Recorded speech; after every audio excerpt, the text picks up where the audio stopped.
SSC GD ফালৰ পৰা ওলোৱা 39,482টা পদৰ কাৰণে যদি আপোনালোকে অনলাইনত আবেদন কৰিব বিচাৰে তেতিয়া প্ৰথম আপোনালোকে SSC GDৰ যোনটো অফিচিয়েল ৱেবছাইট আছে সেই ৱেবছাইটটো ৰেজিষ্টাৰ কৰিব লাগিব আৰু ৰেজিষ্টাৰ কৰাৰ পিছতহে আপোনালোকে SSC GDৰ যিকোনো পোষ্টৰ কাৰণে অনলাইন যোগে আবেদন কৰিব পাৰিব।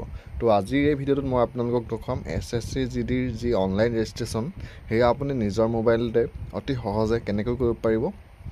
তো বন্ধু-বান্ধৱীসকল, SSC GDৰ অনলাইন ৰেজিষ্ট্ৰেশ্যন কৰিবলৈ প্ৰথম আপোনালোকে নিজৰ মোবাইলতে চাৰ্চ কৰক ssc.gov.in। তো এনেকৈ চাৰ্চ কৰাৰ পিছত আপোনালোকৰ সন্মুখত এনেদৰে SSC GDৰ যোনটো অফিচিয়েল ৱেবছাইট আছে সেই ৱেবছাইটটো আহি যাব।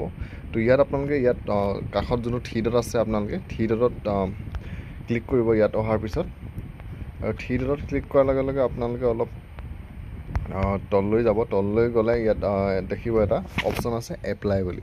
তো আপোনালোকে প্ৰথম কি কৰিব, এপ্লাইত ক্লিক কৰিব আৰু এপ্লাইত ক্লিক কৰাৰ লগে লগে আপোনালোকৰ সন্মুখত এনেদৰে আহি যাব। আকৌ আপোনালোকে এপ্লাইত ক্লিক কৰিব আৰু এপ্লাইত ক্লিক কৰাৰ লগে লগে আপোনালোকৰ সন্মুখত এনেদৰে নতুন এখন পেজ খোল খাই যাব। তো ইয়াত আপোনালোকে দেখিছে log in to your account candidate admin. তো আপোনালোকে কি কৰিব, যিহেতু আগত আপোনালোকে SSC GDৰ কোনো পদৰ কাৰণে আবেদন কৰা নাই বা যদি আপোনালোকে বহুত দিন আগতে কৰিছিলে, এতিয়া যিহেতু এইটো ৱেবছাইট চেঞ্জ হ'ল, তো চেঞ্জ হোৱাৰ কাৰণে আপোনালোকে আগৰ এই ৱেবছাইটটোত নহয়, আপোনালোকে এই ৱেবছাইটটোত কৰিব লাগিব। আৰু এই ৱেবছাইটটো ৰেজিষ্ট্ৰেশ্যন কৰিবলৈ হ'লে প্ৰথম আপোনালোকে অলপ তললৈ আহিলে দেখিব নিউ ইউজাৰ ৰেজিষ্টাৰ নাও। তো আপোনালোকে ইয়াত ক্লিক কৰিব আৰু ইয়াত ক্লিক কৰাৰ লগে লগে আপোনালোকৰ সন্মুখত এনেদৰে আহি যাব। তো ইয়াত দেখিছে ওৱান টাইম ৰেজিষ্ট্ৰেশ্যন। প্ৰথম আপোনালোকৰ পাৰ্চনেল ডিটেইলছ দিব লাগিব, ছেকেণ্ড পাছপোৰ্ট কাৰেকশ্যন, 3 নম্বৰত আছে এডিশ্যনেল ডিটেইলছ আৰু 4 নম্বৰত আছে ডিক্লেৰেশ্যন।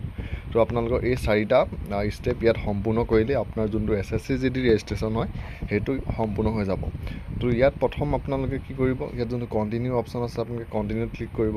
কণ্টিনিউত ক্লিক কৰাৰ লগে লগে আপোনালোকৰ সন্মুখত এনেদৰে আহি যাব। তো ইয়াত সুধিছে ডু ইউ হেভ এই আধাৰ কাৰ্ড। আপোনালোকে কি কৰিব, ইয়াত ইয়েছত ক্লিক কৰিব আৰু ইয়েছত ক্লিক কৰি আপোনাৰ আধাৰ কাৰ্ডৰ যোনটো 12 ডিজিট নাম্বাৰ আছে সেই নাম্বাৰটো আপোনালোকে ইয়াত দিব আৰু এই আধাৰ কাৰ্ডৰ নাম্বাৰটো দিয়াৰ পিছত নেক্সট আপোনালোকে ভেৰিফাই আধাৰ কাৰ্ড নাম্বাৰ, আকৌ আপোনালোকে আধাৰ কাৰ্ডৰ নাম্বাৰটো দিব লাগিব আৰু আধাৰ কাৰ্ডৰ নাম্বাৰটো দুবাৰ দিয়াৰ পিছত আপোনালোকে অলপ তললৈ আহিব। তললৈ আহিলে ইয়াত দেখিব candidate name as per matriculation certificate. তো আপোনালোকৰ স্কুলৰ চাৰ্টিফিকেটত আপোনাৰ নামটো যেনেদৰে আছে সেই ঠিক তেনেদৰে ইয়াত আপোনাৰ গোটেই নামটো সম্পূৰ্ণকৈ ইয়াত দিব লাগিব। চিৰিটো দিব নালাগে, চিৰি নিদি আপোনালোকৰ বাকী পিছৰ গোটেইডোখৰ ইয়াত দিব লাগিব। তাৰ কেণ্ডিডেট নেমটো দিয়াৰ পিছত আকৌ আপোনালোকে ভেৰিফাই কেণ্ডিডেটৰ নেমত আকৌ আপোনালোকে নিজৰ নামটো ইয়াত দিব লাগিব। তাৰপিছত সুধিছে have you ever change name, আপুনি আপোনাৰ নামটো আগত চেঞ্জ কৰিছিলে নেকি বা চেঞ্জ কৰিব বিচাৰিছে নেকি। যদি বিচাৰিছে বা যদি আপোনাৰ দুটা নাম হয় তেতিয়া আপোনালোকে ইয়াত য়েছ দিব পাৰে, যদি নহয় তেতিয়া ন' দিব। ন' দিয়াৰ পিছত নেক্সট আপোনালোকৰ যোনটো জেণ্ডাৰ হয় জেণ্ডাৰটো চিলেক্ট কৰিব লাগিব। ভেৰিফাই জেণ্ডাৰ আকৌ আপোনালোকে চিলেক্ট কৰিব লাগিব। প্ৰত্যেকটো বস্তুৱে আপোনালোকে ইয়াত দুবাৰ দিব লাগিব। তাৰপিছত আপোনাৰ ডেট অফ বাৰ্থটো ইয়াত কেলেণ্ডাৰত চিলেক্ট কৰি আপোনালোকে ইয়াত ডেট অফ বাৰ্থটো দিব। ডেট অফ বাৰ্থটো দিয়াৰ হোৱাৰ পিছত আপোনাৰ ইয়াত অলপ তললৈ চালে দেখিব ফাদাৰ্ছ নেম বুলি এটা অপশ্যন আছে। আপোনালোকে ইয়াত ফাদাৰ্ছ নেমত আপোনাৰ দেউতাৰ নামটো দিব, তাৰপৰা ভেৰিফাই ফাদাৰ্ছ নেমত আকৌ আপোনাৰ দেউতাৰ নামটো দিব, তাৰপৰা মাদাৰ্ছ নেমত আপোনাৰ মাৰ নামটো আকৌ ভেৰিফাই মাদাৰ্ছ নেমত আকৌ দিব। তাৰপিছত মেট্ৰিকুলেশ্যন 10 ক্লাছ এডুকেশ্যন বৰ্ড। তো আপোনালোকৰ 10 ক্লাছৰ এডুকেশ্যন বৰ্ডটো কি হয় সেইটো ইয়াত আপোনালোকে চিলেক্ট কৰি দিব লাগিব। মই যিহেতু অসমৰ পৰা কৰি আছোঁ board of secondary education Assam দিম।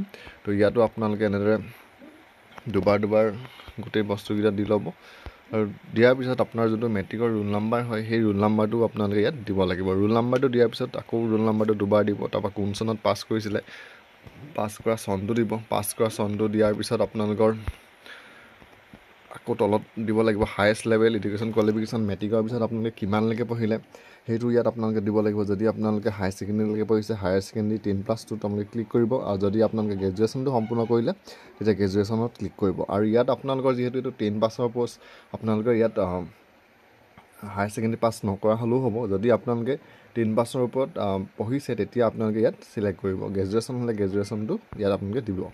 তাৰপৰা আপোনাৰ যোনটো মোবাইল নাম্বাৰ হয় সেই মোবাইল নাম্বাৰটো আপোনালোকে ইয়াত দিব লাগিব আৰু মোবাইল নাম্বাৰটো দিয়াৰ পিছতে আপোনাৰ মোবাইল নাম্বাৰত এটা OTP যাব। তো আপোনালোকে প্ৰথম এনেদৰে মোবাইল নাম্বাৰটো ইয়াত দি ল'ব। মোবাইল নাম্বাৰটো দিয়াৰ পিছত আপোনালোকে অলপ ইফালে চালে দেখিব চেইন OTP এটা অপশ্যন আছে। চেইন OTPত ক্লিক কৰাৰ লগে লগে আপোনাৰ মোবাইলটোত এটা OTP যাব আৰু সেই OTPটো দি ইয়াৰ লগতে আপোনাৰ দিয়াৰ পিছতহে আপোনাৰ মোবাইল নাম্বাৰটো ইয়াত ভেলিড হ'ব। তো তো মোবাইল নাম্বাৰটো এনেদৰে ভেলিড কৰাৰ পিছত নেক্সট আপোনালোকৰ যোনটো ইমেইল আইডি হয় সেই ইমেইল আইডিটো ইয়াত দিব লাগিব আৰু ইমেইল আইডিটো দিয়াৰ পিছতো আপোনাৰ ইমেইল আইডিত চেইন অ' টি পি বুলি এটা অপশ্যন ল'ব আৰু সেই অ' টি পিটো দিয়াৰ পিছতহে আপোনাৰ যোনটো অ' টি পি হয় সেই অ' টি পিটো দিয়াৰ পিছতহে আপোনাৰ ইমেইল আইডিটো ইয়াত ভেলিড হ'ব। তো মই প্ৰথম মোবাইলৰ অ' টি পিটো আপোনালোকক দেখুৱাইছোঁ দি পানি। তো অ' টি পিটো আপোনালোকে দিয়া সময় দিয়ে 2 মিনিট। তো মোৰ যোনটো অ' টি পি হয় সেইটো আহি গৈছে।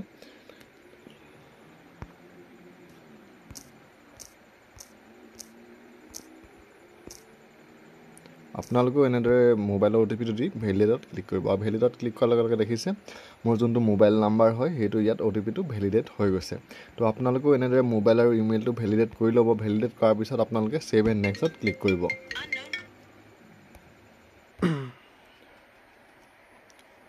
অ' টি পিটো ভেলিডেট কৰাৰ পিছত ছেভ এণ্ড নেক্সটত ক্লিক কৰিব আৰু ছেভ এণ্ড নেক্সটত ক্লিক কৰাৰ লগে লগে আপোনালোকৰ সন্মুখত এনেদৰে আহিব পাৰ্চনেল ডিটেইলছ ছাবমিট ছাকচেছফুল। এইটো ইয়াত অ'কেত ক্লিক কৰিব আৰু অ'কেত ক্লিক কৰাৰ লগে লগে আপোনাৰ যোনটো এছ এছ চিৰ যোনটো ৰেজিষ্ট্ৰেশ্যন নাম্বাৰ হয় সেই ৰেজিষ্ট্ৰেশ্যন নাম্বাৰটো ইয়াত এনেদৰে আহি যাব আৰু ৰেজিষ্ট্ৰেশ্যন নাম্বাৰটো অহাৰ পিছত আপোনাৰ মোবাইলত যোনটো আপুনি মোবাইল নাম্বাৰ দিছিলে তাত এটা পাছপোৰ্ট যাব। সেই পাছপোৰ্টটো দি আপোনালোকে নেক্সট পাছপোৰ্ট ক্ৰিয়েশ্যনত ৰেজিষ্ট্ৰেশ্যন নাম্বাৰ পাছপোৰ্টটো দি লগ ইন কৰিব লাগিব আৰু লগ ইন কৰাৰ পিছতেই